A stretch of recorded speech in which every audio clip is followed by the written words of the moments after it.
Hello guys, dito muna tayo sa aking backyard. Tignan nyo, I have my own cherry blossom. Yan oh, cherry blossom daw yan.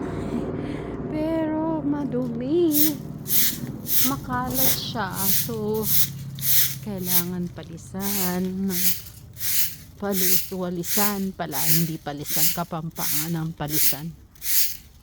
Ayan o, makalat. Malapit nang magtanim.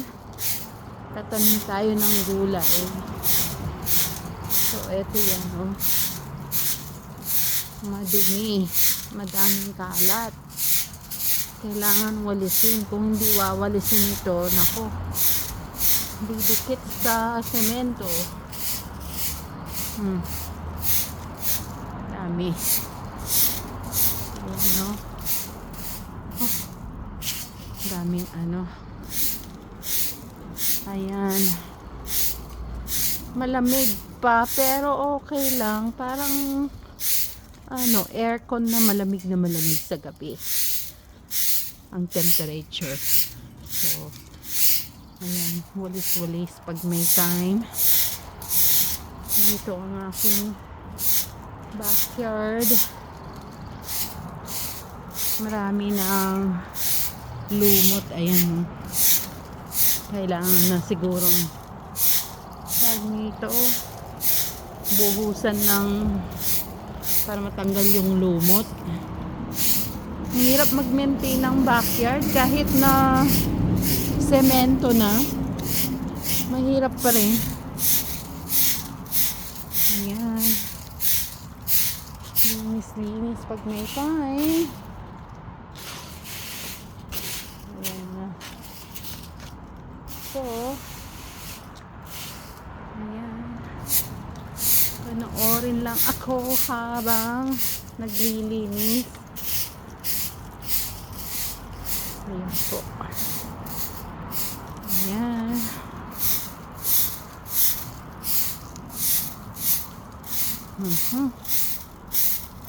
Ayan. Buti pa yung aking jasmine, hindi na mamatay. So dito ako magtatanim ng gulay ko. Tapos merong tumutubo-tubo. Ano kaya to? Sibuyas. Ano to? Ano to? Grass ba to? Sibuyas. Ito lang ko ano to. Ano to mga to? Sibuyas kaya yan? Yun nga. Ito yung rosemary ko. Hindi siya nabubuhay, hindi siya healthy. Pero kailangan natin tanggalin itong mga damo-damo. Yan.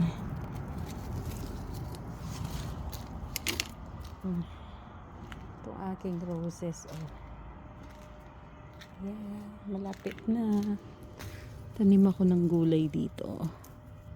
Healthy ang ano dito eh. Pero madaming ano, dahon-dahon.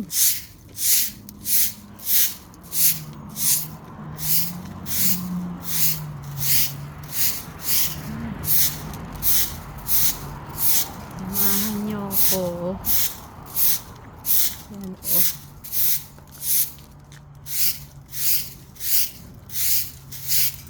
Linis tayo.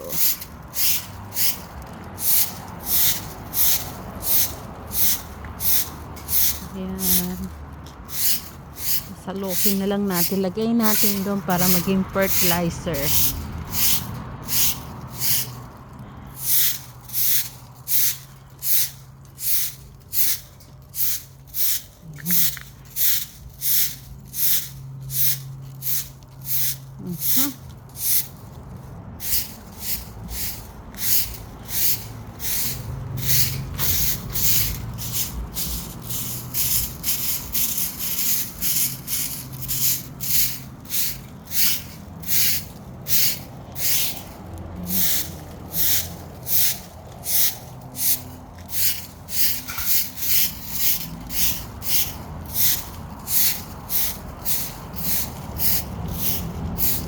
Daming ganap.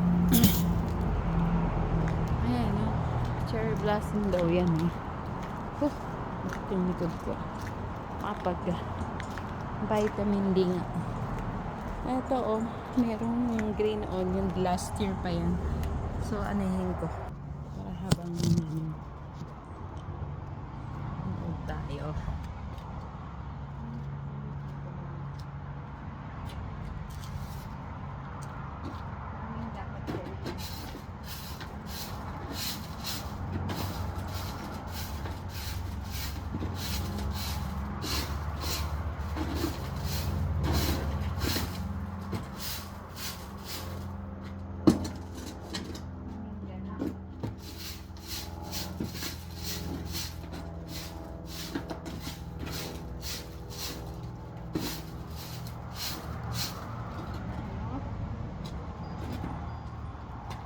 Sarap ng araw.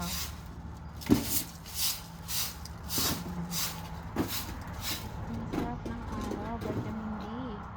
Ito nalala.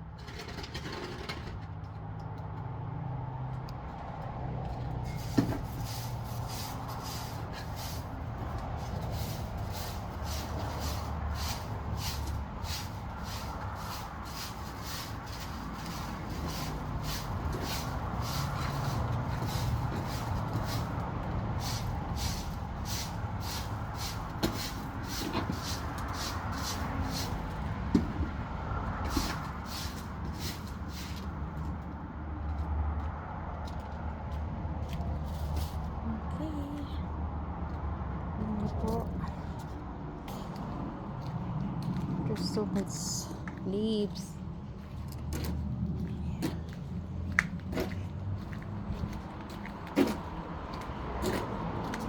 Plano kong tanggalin na yan sana. Palitan ng ibang yung mo, ang dami. Makalat. Tapos pagka tapos na yung summer, ganun din, makalat pa rin yung mga leaves niya. Nagtatanggalan. Kaya ayan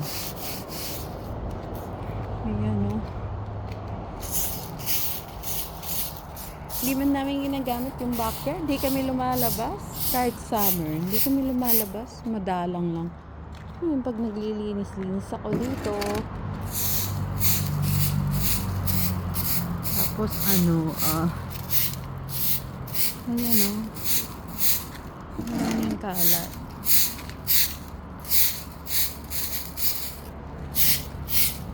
Ayan. At least kahit pa paano malilinis ng konti. Ang daming gagawin. Ayan. Siguro ito ibubuhos ko na lang. Nagtanim ako dito ng bulaklak. Hindi nabuo. Kainis.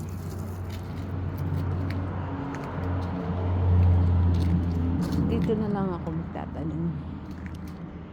Baka maumpisahan ko na. Ang dami natuyot. Pinali ko kasi masyadong mabigat. So, ko na yan. Dito na lang siguro. Ewan ko kung ano to. Mabunot nga. Tingnan natin. Parang onion eh. Onion nata. Ay, oo, onion. Or bawang. Bayaan natin. Bayaan natin siya. Hindi ko na siya bubunutin. Bawang pala yun. Ang dami oh. So, alright. Tapos dito din. Daming gagawin. Ang daming kalat. Pag medyo talagang warm na, lalabas tayo at maglilinis. Sa ngayon, muna tayo. Luto muna tayo ng kung anong maluluto.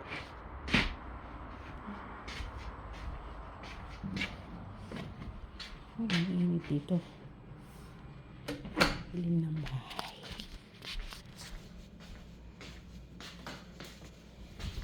Yun o, may puto ako. Ginawa ko.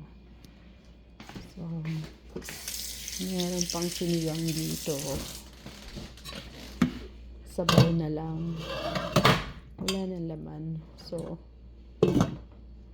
luto tayo ng, tingnan natin kung anong maluluto natin. Mag-aalas 12 pa lang naman eh. So, meron akong yung ganisa. Pwede natin lutuin yan. Meron pa eh. Ano ba? Saan ba yung ganisa?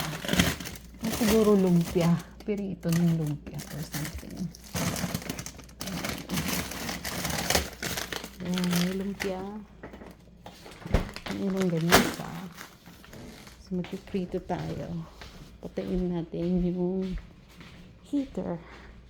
Masyado nang mainit.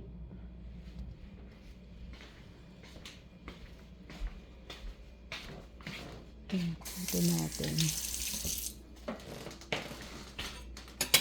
Para pagdating ni husband, may pagkain. Ayan.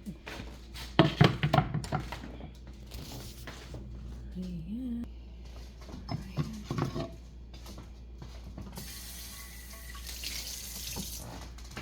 Simpan mo po. Kagigising na nga. Nakaon. Nakaon ito.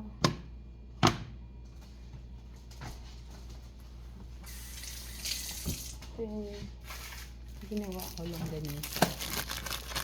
So, hindi ko na lalagyan ng tubig. Pinagtutubig. Parang baon yung anak ko.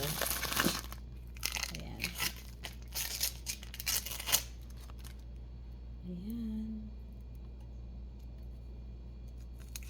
Pinalot ko lang sa papel. So, okay na yan.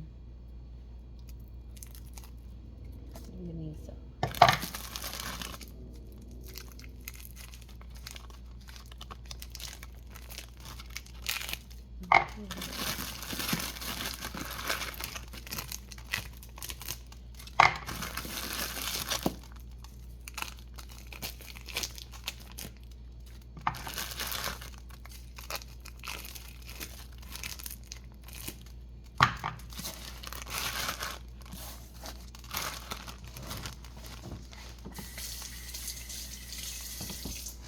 So, hindi mo kailangang lagyan ng mantika or ano.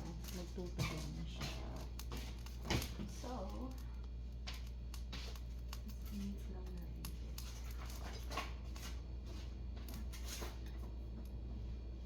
So, may leftover akong pork. So, kunin ko lang yun. Init yung sabaw. So, ito na lang ko.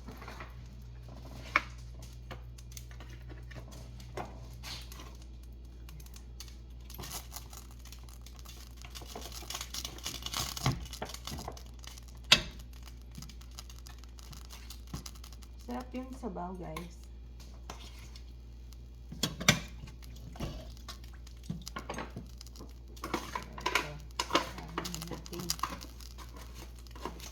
Patapon.